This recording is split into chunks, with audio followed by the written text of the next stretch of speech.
kelompok belajar mengajar di masa pandemi COVID-19 dilaksanakan daring dan luring di Sekolah SMP Negeri 11 Bandung. Peserta didik juga difasilitasi kuota oleh sekolah dan pemerintah selama 3 bulan sekali. Sekolah juga memfasilitasi tab dan jaringan. Persiapan untuk tatap muka, persiapannya menyiapkan cuci tangan, wajib memakai masker, dan jaga jarak.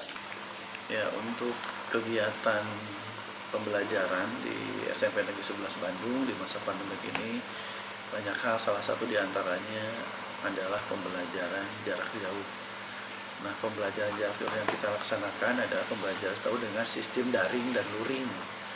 Untuk pembelajaran jarak jauh sistem daring, seperti umumnya kebanyakan sekolah lain kami juga melaksanakan. Sementara Bapak dan Ibu gurunya melaksanakan pembelajaran di rumah ataupun di sekolah, sementara anak-anaknya di rumah. Kami juga memfasilitasi anak-anaknya dengan kuota yang kita kirim setiap 3 bulan.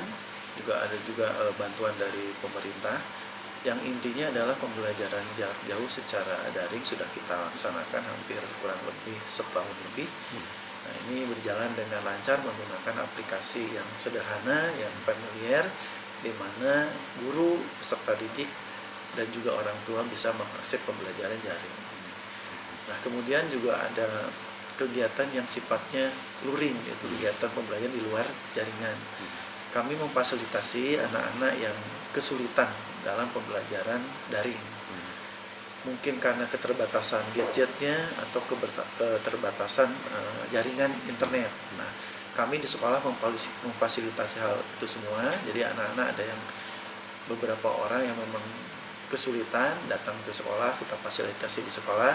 Kalau memang permasalahannya ada di gadgetnya, kita fasilitasi dengan meminjamkan handphone ataupun tab ataupun juga laptop.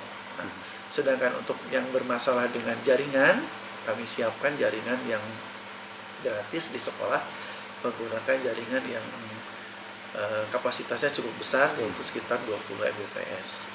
Adapun yang kesulitan karena tidak mampu menggunakan gadgetnya, kita juga memfasilitasi dengan bentuk modul. Jadi mereka datang ke sekolah mengambil modul ataupun kita kirimkan modulnya ke rumah siswa tersebut. Alhamdulillah untuk kegiatan PJJ-nya itu berjalan dengan normal. Widi Herian mengabarkan, Hadas TV, Kota Bandung.